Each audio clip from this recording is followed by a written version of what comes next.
नमस्कार दोस्तों, स्वागत है आप सभी का हमारे चैनल ग्रो मनी पर।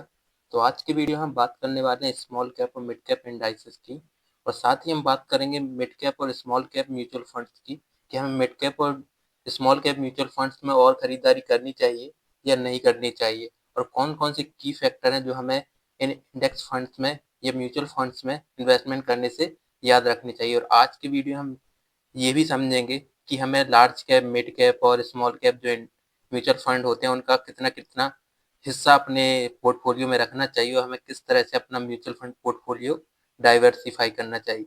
उसके अलावा हम बात करेंगे कि क्या स्ट्रेटजी हमारी होनी चाहिए म्यूचुअल फंड में इन्वेस्टमेंट करने से पहले। तो चलिए वीडियो को शुरू करते हैं और वीडियो को शुरू करने से पहले अगर आप चैनल पर नए हैं तो चैनल को सब्सक्राइब जरूर कर लें ताकि आपको स्टॉक मार्केट से जुड़ी और इन्वेस्टिंग से जुड़ी हर एक जानकारी आपको मिलती रहे और बेल आइकन बटन जरूर दबा लें कि आपको हर एक नई वीडियो की नोटिफिकेशन मिलती रहे। तो बात करते हैं स्मॉल कैप और मिड कैप इंडाइसेस की। तो जो मिड कैप और स्मॉल कैप इंडाइसेस है उसमें अभी हमें 9% का डिक्लाइन देखने को मिल चुका है 2025 में, जबकि जो लार्ज कैप के इंडाइसेस हैं उसमें हमें करीब 12% तक का करेक्शन देखने को मिल चुका है निफ्टी और सेंसेक्स की बात करें। और जो मिड कैप और स्मॉल कैप में जो लार्जली जो करेक्शन चल रहा है उसके पीछे जो कंसर्न है वो है वैल्यूएशन का कंसर्न। वैल्यूएशन का कंसर्न मतलब कि जो मिड कैप और स्मॉल कैप के जो स्टॉक्स हैं उनका वैल्यूएशन काफी हाई हो गया है और जो पीई रेशियो है यानी प्राइस टू अर्निंग रेशियो है वो काफी ज्यादा हाई हो चुका है। इस वजह से जो मिड कैप और स्मॉल कैप की स्टॉक है उसमें हमें काफी ज्यादा सेलिंग प्रेशर देखने को मिल रहा है। दूसरा जो कारण है वो है प्रॉफिट बुकिंग बाय इन्वेस्टर। जो इन्वेस्टर है फॉरेन इंस्टीट्यूशनल इन्वेस्टर हुए या जो डीईआई हुए डोमेस्टिक इंस्टीट्यूशनल इन्वेस्टर हुए, वो लगातार ऐसे स्टॉक्स में प्रॉफिट बुकिंग कर रहे हैं जो ग्रोथ स्टॉक हैं और पास्ट में जिन स्टॉक्स ने काफी अच्छा रिटर्न दिया है तो उसमें काफी ज्यादा प्रॉफिट बुकिंग चल रही है। इस वजह से भी हमें स्मॉल कैप और मिड कैप इंडाइसेस में काफी ज्यादा डिक्लाइन देखने को मिल रहा है। अब बात करते हैं कि मार्केट का गिरना और मार्केट में मंदी आने का मतलब क्या होता है। तो मार्केट जब गिरता है या मार्केट में जब गिरावट आता है या करेक्शन आता है तो जो स्ट्रेस या घबराहट है तो रिटेल इन्वेस्टर में सबसे ज्यादा होती है। और जो घबराना वो ऑब्वियस भी है क्योंकि हमारा जो इन्वेस्टमेंट है लगातार डिक्रीज होता जाता है तो इस वजह से घबराना ऑब्वियस है। और जबकि जो मिड कैप और स्मॉल कैप की कंपनियां होती हैं आमतौर पर इन कंपनियों में हमें सबसे ज्यादा गिरावट देखने को मिलती है, क्योंकि जो लार्ज कैप के इंडाइसेस है उसमें तो हमको गिरावट देखने को मिलती ही है। अगर उसमें 1% की गिरावट होती है तो हमको इसमें 2 से 2.5% की तक की गिरावट देखने को मिल सकती है। जो मिड कैप और स्मॉल कैप कंपनियां होती हैं आमतौर पर वो बहुत ज़्यादा अस्थिर होती हैं, लेकिन लंबे समय तक आप मिड कैप और स्मॉल कैप कंपनियों में अगर लंबे समय तक आप इन्वेस्टेड रहते हैं तो लॉन्ग टर्म में ये आपको ग्रोथ के साथ साथ आपके फाइनेंशियल गोल तक आपको पहुंचने में बहुत ज़्यादा मदद करेंगी। तो जो बाजार की जो गिरावट होती है वो एक स्वाभाविक चक प्रोसेस है, स्वाभाविक चलने वाली प्रोसेस है जिसमें कभी गिरावट आती है, कभी तेजी आती है और जो गिरावट आती है, तेजी आती है, लगातार निरंतर चलता रहता है क्योंकि हर एक हमको जब भी मार्केट क्रैश होता है या फॉल होता है तो हमको उसके बाद काफी अच्छी रिकवरी देखने को मिलती है। बात करें हम कोविड 19 की, कोविड 19 के में जब मार्केट फॉल हुआ उसके बाद हमें काफी अच्छी रिकवरी देखने को मिली। उसके बाद हम बात करें 2008 में जब मार्केट क्रैश हुआ था तो उस टाइम भी हमें काफी ज्यादा वॉलेटिलिटी दिखी थी मार्केट में, उसके बाद हमें काफी अच्छी रिकवरी मार्केट में देखने को मिली थी। उसके बाद बात करते हैं जो मिड कैप और स्मॉल कैप इंडाइसेस है उनमें कितनी कितनी गिरावट हो चुकी है। तो जैसे बात करें निफ्टी स्मॉल कैप की तो निफ्टी स्मॉल कैप में हमें 9.2% तक की अभी तक गिरावट देखने को मिल चुकी है, जिसके पीछे जो मेन कारण है वो है एफएफआई की सेलिंग यानी फॉरेन इंस्टीट्यूशनल इन्वेस्टर की सेलिंग, वो प्रॉफिट बुकिंग कर रहे हैं। जबकि जो स्टॉक हैं जिनमें हमें सबसे ज्यादा गिरावट देखने को मिली है जैसे आदित्य बिरला रियल एस्टेट हुआ, इंटरमेश हुआ, काइनेस टेक्नोलॉजी, और इन स्टॉक ने पास्ट में काफी अच्छा रिटर्न दिया है तो इस वजह से हमें इन स्टॉक्स में काफी ज्यादा गिरावट देखने को मिली। जबकि जो निफ्टी मिड कैप इंडेक्स है उसमें भी हमें करीब 8% तक की गिरावट देखने को अभी तक मिल चुकी है। अब बात करते हैं निफ्टी मिड कैप और Nifty small cap mutual funds की और निफ्टी 50 की, और इनका कंपैरिजन करेंगे कि कौन कौन से म्यूचुअल फंड ने किस तरह से या इंडेक्स ने किस तरह से रिटर्न दिए हैं पास्ट में। तो सबसे पहले हम बात करते हैं निफ्टी 50 की। तो निफ्टी 50 की बात करें 2017 में जो निफ्टी ने रिटर्न दिया था वो 29% के करीब दिया था, और 2000 आप 18 में देख सकते हैं 3%, 2019 में 12%, 2020 में 15% और 2021 में 24%, 2022 में 4% के करीब। बट जो हमें लार्जली जो हमें गेन देखने को मिले हैं वो हमको देखने को मिलते हैं स्मॉल कैटेगरी में। और स्मॉल कैटेगरी में हमको फॉल भी देखने को मिलता है, क्योंकि जब भी मार्केट में क्रैश होता है या इकोनॉमिक स्लो डाउन आता है तो जो मिड कैप और स्मॉल कैप के जो स्टॉक्स होते हैं उनमें हमें काफी ज्यादा गिरावट देखने को मिलती है। और उन स्टॉक्स में हमें 70 से 80% तक की गिरावट भी देखने को मिल जाती है। जैसे कि आप देख सकते हैं 2018 में निफ्टी ने जबकि 3% पॉजिटिव रिटर्न दिया था, लेकिन जो स्मॉल कैप इंडाइसेस हैं उनमें हमें 30% तक का करेक्शन देखने को मिला था। तो इस तरह से करेक्शन काफी हैवी हुआ था। और स्मॉल कैप और मिड कैप के जो इंडाइसेस होते हैं या म्यूचुअल फंड्स होते हैं उनमें जब भी करेक्शन फेस आता है तो हमें काफी ज्यादा उनमें करेक्शन देखने को मिलता है, क्योंकि जो मिड कैप और स्मॉल कैप के स्टॉक्स होते हैं, म्यूचुअल फंड होते हैं, वो काफी ज्यादा वॉलेटाइल होते हैं। तो इस वजह से जब भी मार्केट में गिरावट होती है तो स्मॉल कैप और मिड कैप इंडेक्सेस में हमें या म्यूचुअल फंड्स में काफी ज्यादा सेलिंग देखने को मिलती है। तो अब बात करते हैं कि हमें इसमें नया इन्वेस्टमेंट करना चाहिए या नहीं करना चाहिए। तो मिड कैप और स्मॉल कैप कैटेगरी में अगर आप अभी नया इन्वेस्टमेंट करना चाहते हैं इंडिया के मार्केट में, तो ये आपके लिए रिस्की हो सकता है, क्योंकि मार्केट का जो वैल्यूएशन है काफी हाई है और क्वार्टर जो रिजल्ट आ रहे हैं, Q3 के रिजल्ट आ रहे हैं, वो अभी इम्प्रेसिव नहीं आ रहे हैं। तो इस वजह से अभी अगर आप मिड कैप और स्मॉल कैप म्यूचुअल फंड या इंडेक्स फंड में आप इन्वेस्टमेंट करना चाहते हैं, तो हम अभी हमें जो ये म्यूचुअल फंड है अभी रिस्की दिखाई दे रहे हैं, क्योंकि इनमें अभी वॉलेटिलिटी रह सकती है, क्योंकि इनका जो वैल्यूएशन है अभी हमको काफी हाई दिख रहा है। मिड कैप की बात करें तो ये वैल्यूएशन हमें 41 के करीब दिख रहा है, यानी पी रेशियो। और जो स्मॉल कैप हुआ उसका हमें 33 के करीब दिख रहा है। तो 30 जो स्मॉल कैप कैटेगरी है उसमें आप थोड़ा वेट कर सकते हैं। अगर पी रेशियो वो 27-28 के करीब आता है तो उस टाइम आप इन्वेस्टमेंट लगा सकते हैं। बट मिड कैप कैटेगरी में हमें वॉलेटिलिटी दिख सकती है, क्योंकि जो वैल्यूएशन है वो काफी ज्यादा बढ़ गए हैं, जबकि लार्ज कैप के जो स्टॉक्स हैं या म्यूचुअल फंड है उनके वैल्यूएशन हमें कम होते हुए दिखाई दे रहे हैं, तो डाउन साइड पर आ रहे हैं। तो आप अभी लार्ज कैप को कंसिडर कर सकते हैं, बट जो मिड कैप कैटेगरी के म्यूचुअल फंड्स हैं और इंडेक्स फंड है उनमें आप बच कर रहिए अभी। और स्मॉल कैप को आप कंसिडर कर सकते हैं, विश लिस्ट में रख सकते हैं। अगर इधर से मार्केट में थोड़ा 5 से 6% का फॉल देखने को मिलता है तो उस टाइम आप म्यूचुअल फंड में स्मॉल कैप कैटेगरी को कंसीडर कर सकते हैं। जबकि जो मिड कैप कैटेगरी उसमें हमें काफी ज्यादा अभी स्ट्रेच देखने को मिल रहा है वैल्यूएशन में। उसके बाद बात करें म्यूचुअल फंड इंडस्ट्री की, तो म्यूचुअल फंड की इंडस्ट्री में हमें 40% की एसेट एसेट ग्रोथ देखने को मिली है। यानी एसेट अंडर मैनेजमेंट जो है वो 4 लाख करोड़ के करीब बढ़ गया है। प्रीवियस ईयर के हिसाब से बात करें तो इस साल जो है एएमई यानी एसेट अंडर मैनेजमेंट जो है 40% के करीब ग्रोथ हुआ है। तो जो म्यूचुअल फंड इंडस्ट्री ने बोला है कि जो 2024 में जो म्यूचुअल फंड इंडस्ट्री का एसेट मैनेजमेंट हुआ वो 4 लाख के करीब पहुंच गया है। जो एएम यानी एसेट अंडर मैनेजमेंट जो 31 लाख करोड़ हुआ करता था दिसंबर 2024 के करीब, और जो 2023 में 21.8 लाख करोड़ था। तो आप देख सकते हैं म्यूचुअल फंड में हमें जो रिटेल इन्वेस्टर हैं और जो इन्वेस्टर हैं वो काफी ज्यादा इन्वेस्टमेंट करते हुए दिखाई दे रहे हैं। और जो ज्यादातर जो मार्केट में पैसा जा रहा है वो डीआई और एफआई के थ्रू जाता है। तो इस वजह से मार्केट में हमें अभी थोड़ी स्टेबिलिटी दिख रही है।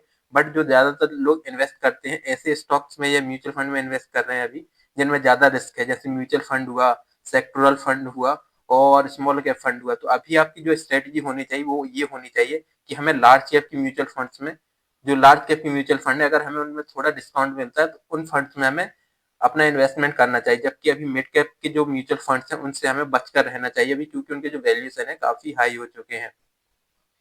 जैसे कि आप देख सकते हैं जो मोतीलाल ओसवाल का मिड कैप म्यूचुअल फंड है वो हमें पिछले 3 महीने में हमें 12% के करीब गिरते हुए दिखाई दिया।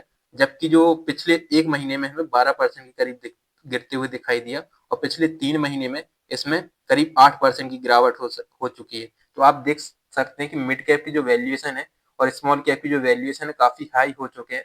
तो जो म्यूचुअल फंड भी है उनमें भी हमें काफी ज्यादा गिरावट देखने को मिल रही है।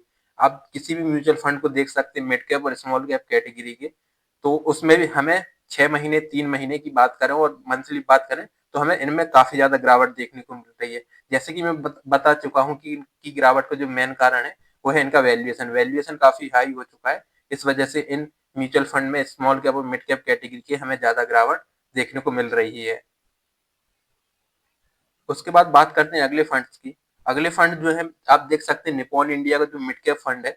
आप पिछले 6 महीने के उसके रिटर्न देख सकते हैं, हमको उसके 6 महीने के रिटर्न है वो नेगेटिव में दिखाई दे सकते हैं। तो आप सोच सकते हैं कि जो म्यूचुअल फंड के म्यूचुअल फंड है स्मॉल कैप और मिड कैप कैटेगरी के, उनमें कितनी ज़्यादा गिरावट हमको देखने को मिल रही है, क्योंकि जो एफआईआई और डीआईआई है वो लगातार इसमें सेलिंग कर रहे हैं, क्योंकि जो वैल्यूएशन है काफ़ी हाई हो चुके हैं। वो ऐसी मार्केट को ढूंढ रहे हैं जहाँ की वैल्यूएशन कम नजर आए। तो इस तरह से जो स्मॉल कैप और मिड कैप है उसमें सेलिंग देखने को मिल रही है। एसबीआई का जो स्मॉल कैप फंड है, आप 1 महीने का रिटर्न देख लें, 3 महीने का देख लें और 6 महीने का देख लें, तो हमें इन म्यूचुअल फंड्स में लगातार गिरावट देखने को मिल रही है। टाटा मिड कैप का फंड हुआ तो उसमें भी हमें लगातार गिरावट देखने को मिल रही है। निप्पॉन इंडिया का जो स्मॉल कैप कैटेगरी का फंड हुआ उसमें भी हमें लगातार गिरावट देखने को मिल रही है। तो आप देख सकते हैं पिछले 6 महीनों में 8% का जो नेगेटिव रिटर्न जनरेट किया है, और जो निप्पॉन इंडिया का मिड कैप फंड है उसने -9% का जो नेगेटिव रिटर्न जनरेट किया। तो आप देख सकते हैं पिछले 6 महीनों में आपकी जो वेल्थ है स्मॉल कैप और मिड कैप कैटेगरी में वो इरोड हुई है। आपकी जो वेल्थ बढ़ी नहीं है, बल्कि आपकी जो वेल्थ है घटी हुई है। ऐसे ही बात करें बंधन स्मॉल कैप म्यूचुअल फंड की या वैल्यू फंड की, तो उसमें भी हमें 7% की गिरावट दिखाई देती है, और कोटक के में भी हमको गिरावट। तो जो मिड कैप और मेरा जो पॉइंट है कहने का कि जो मिड कैप और स्मॉल कैप के म्यूचुअल फंड है उनमें हमें लगातार गिरावट देखने को मिल रही है, और ये गिरावट अभी और भी जारी रह सकती है, क्योंकि इनके जो वैल्यूएशन है काफी हाई पहुंच चुके हैं, और जो वैल्यूएशन एडजस्टमेंट हो रहा है उसकी वजह से इन स्टॉक में अभी और ज्यादा बिकवाली हमको देखने को मिल सकती है। तो जैसे बात करें कि जो मोतीलाल ओसवाल का जो मिड कैप कैटेगरी का फंड है उसमें हमें काफी ज्यादा गिरावट देखने को मिली। उसकी गिरावट का जो मेन कारण है वो ये है कि ये म्यूचुअल फंड का जो पीई रेशियो है वो हमें 70 के करीब दिखाई देता है, जो काफी ज्यादा है। इस वजह से इस म्यूचुअल फंड में हमें काफी ज्यादा बिकवाली देखने को मिली। इनके स्टॉक्स में काफी ज्यादा हमको हैवी सेलिंग देखने को मिली एफएफआई की तरफ से। इस वजह से इस म्यूचुअल फंड में भी हमें काफी ज्यादा गिरावट देखने को मिली। जैसे पॉलीकैब हुआ, परसिस्टेंट हुआ, जियो फाइनेंशियल हुआ, तो इस प्रकार के जो शेयर हैं इनमें काफी ज्यादा हैवी सेलिंग हुई। तो इसका म्यूचुअल फंड हमें काफी नीचे आते हुए दिखाई दिया। आप देख सकते हैं 1 महीने में इसमें 12% का डिक्लाइन आ चुका है। तो इसके बाद बात करते हैं कि जो लार्ज कैप, मिड कैप और स्मॉल कैप के जो फंड होते हैं उनमें हमारी क्या स्ट्रेटजी होनी चाहिए। हमारी जो स्ट्रेटजी होनी चाहिए वो हमारी स्ट्रेटजी ये होनी चाहिए कि हमें अपना ज्यादातर इन्वेस्टमेंट लार्ज कैप फंड में करना चाहिए, क्योंकि जो लॉन्ग टर्म की भी आप हिस्ट्री उठा के देख लें तो लॉन्ग टर्म में जो लार्ज कैप फंड हुए वो आपको रिटर्न तो देते हैं बस, बट स्टेबिलिटी भी साथ देते हैं। जबकि जो मिड कैप फंड होते हैं उसमें हमें ज्यादा वॉलेटिलिटी दिखाई देती है, और स्मॉल कैप फंड्स में भी हमें ज्यादा वॉलेटिलिटी दिखाई देती है। तो आप इनका एक कॉम्बिनेशन बना के रखें कि आपका जो 60% इन्वेस्टमेंट होना चाहिए वो लार्ज कैप फंड में होना चाहिए, और 20% आपका मिड कैप और स्मॉल कैप में इस तरह से इन्वेस्टमेंट आपको करना चाहिए, ताकि आपका रिस्क कम रहे। उस अगर मार्केट गिरता है तो आपके जो पोर्टफोलियो है म्यूचुअल फंड पोर्टफोलियो उसमें ज्यादा गिरावट ना हो। उसके बाद बात करते हैं कि जो जब भी मार्केट गिरता है, तो मार्केट जब गिरता है तो उस समय हमें पैनिक सेलिंग से बचना चाहिए। पैनिक सेलिंग से मतलब मेरा ये होता है कि उस टाइम जो रिटेल इन्वेस्टर होते हैं अपने निवेश को बेचने की सोचते हैं, तो इस समय जो इन्वेस्टर होते हैं वो लगातार पैनिक सेलिंग करते हैं और अपने फंड को बेच देते हैं।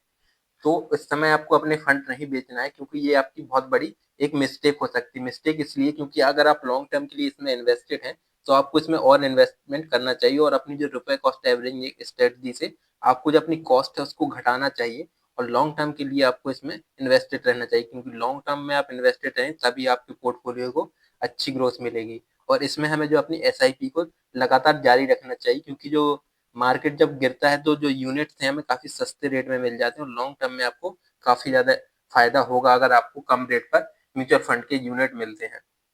अगला जो पॉइंट है वो है कि हमें अपने पोर्टफोलियो का वो री एग्जामिनेशन करना चाहिए, यानी अपने पोर्टफोलियो का हमें असेसमेंट करना चाहिए कि हमारे हमें अपने पोर्टफोलियो में कौन से म्यूचुअल फंड चाहिए हैं, या कौन से अपने म्यूचुअल फंड अलग करने हैं, कौन से जो म्यूचुअल फंड हमारे जो पोर्टफोलियो में अच्छा प्रदर्शन कर रहे हैं, कौन से स्मॉल कैप फंड्स हमारे पोर्टफोलियो अच्छा प्रदर्शन नहीं कर रहे हैं। तो इस चीज को हमें सुनिश्चित करना चाहिए कि हमें किस तरह के म्यूचुअल फंड अपने पोर्टफोलियो में चाहिए, कौन सा जो है अपने बेंचमार्क को भी बीट नहीं कर पा रहा, और अपने फाइनेंशियल गोल्स के अनुसार आपको स्मॉल कैप और मिड कैप के जो फंड है उसको अपने पोर्टफोलियो में रखना चाहिए। अगर कोई भी फंड लगातार अच्छा प्रदर्शन नहीं कर रहा है तो उस म्यूचुअल फंड से हमें अलग हो जाना चाहिए, और उसमें से हमें इन्वेस्टमेंट निकाल के ऐसे म्यूचुअल फंड्स में इन्वेस्टमेंट करना चाहिए जो स्टेबल और काफी अच्छे रिटर्न प्रोवाइड करवा रहा है। अब बात करते हैं डाइवर्सिफिकेशन की, तो आपको अपने जो पोर्टफोलियो है म्यूचुअल फंड पोर्टफोलियो उसमें डाइवर्सिफिकेशन पर काफी ज्यादा ध्यान देना चाहिए।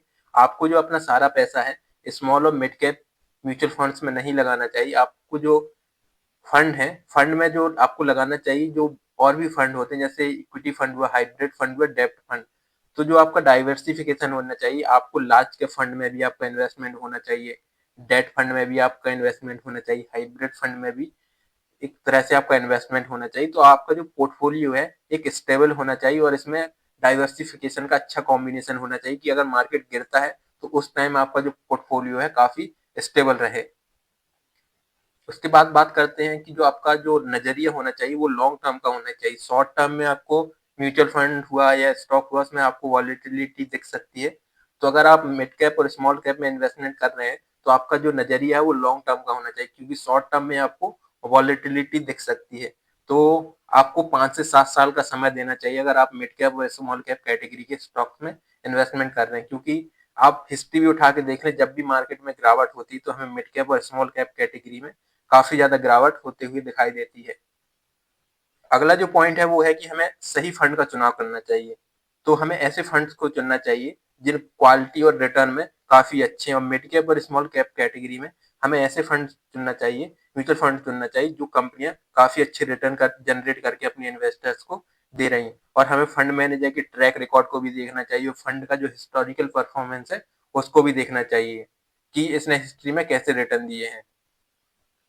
और जो हमें है एक्सपर्ट और सलाहकारों की भी राय लेनी चाहिए, और नेट गूगल पर या हमें अपनी रिसर्च करनी चाहिए कि हमें कौन से म्यूचुअल फंड्स खरीदने हैं, किसका ट्रैक रिकॉर्ड अच्छा है, किसके हिस्टोरिकल परफॉर्मेंस अच्छे हैं। इस तरह से भी हमें चेक करना चाहिए। अगला जो पॉइंट है कि हमें इमोशनल डिसीजंस लेने से बचना चाहिए, क्योंकि जब मार्केट गिरता है तो हम अपने इमोशंस पर कंट्रोल नहीं रख पाते और हम इसमें काफी सारी गलतियां कर सकते हैं। और ये जो टाइम होता है ये गलतियां करने का नहीं होता और डरने का नहीं होता या जल्दबाजी में निर्णय लेने का नहीं होता। ये समय होता है सही निर्णय लेने का, क्योंकि अगर आप सही निर्णय लेते हैं तो आप लॉन्ग टर्म में काफी अच्छे रिटर्न जनरेट करके कर सकते हैं और अपने फाइनेंशियल गोल को काफी जल्दी प्राप्त कर सकते हैं। तो इस टाइम आपकी जो स्ट्रेटजी है वो एक सॉलिड स्ट्रेटजी होनी चाहिए कि आपको कहाँ इन्वेस्टमेंट करना है और आप लॉन्ग टर्म के लिए इन्वेस्टमेंट करें, तो आपको काफी ज्यादा फायदा हो सकता है। तो दोस्तों, गिरते हुए बाजार में आपको डरने की या घबराने की बिल्कुल जरूरत नहीं होती है, बल्कि एक ये ऐसा मौका होता है जब आप समझदारी से निवेश करके आप इस मौके का फायदा उठा सकते हैं और लॉन्ग टर्म में जो आपके फाइनेंशियल गोल है वो सक्सेसफुली पूरा कर सकते हैं। तो इस मार्केट के दौरान आपको अभी जो म्यूचुअल फंड में गिरावट हो रही, तो आपको लार्ज कैप फंड पर ज्यादा फोकस करना चाहिए और small cap mid cap category से दूर रहना चाहिए। तो दोस्तों, आपको वीडियो पसंद आया हो तो इसे लाइक करें, अपने दोस्तों के साथ शेयर करें और चैनल को सब्सक्राइब जरूर कर दें। और हाँ, बेल आइकन बटन दबाना ना भूलें ताकि आपको हर एक वीडियो की नोटिफिकेशन मिलती रहे। और कमेंट करके जरूर हमें बताएं कि आपके पोर्टफोलियो में कौन सा म्यूचुअल फंड इसमें से शामिल है। तो मिलते हैं अगले वीडियो में किसी दूसरे इंटरेस्टिंग टॉपिक के साथ। तब तक के लिए नमस्कार।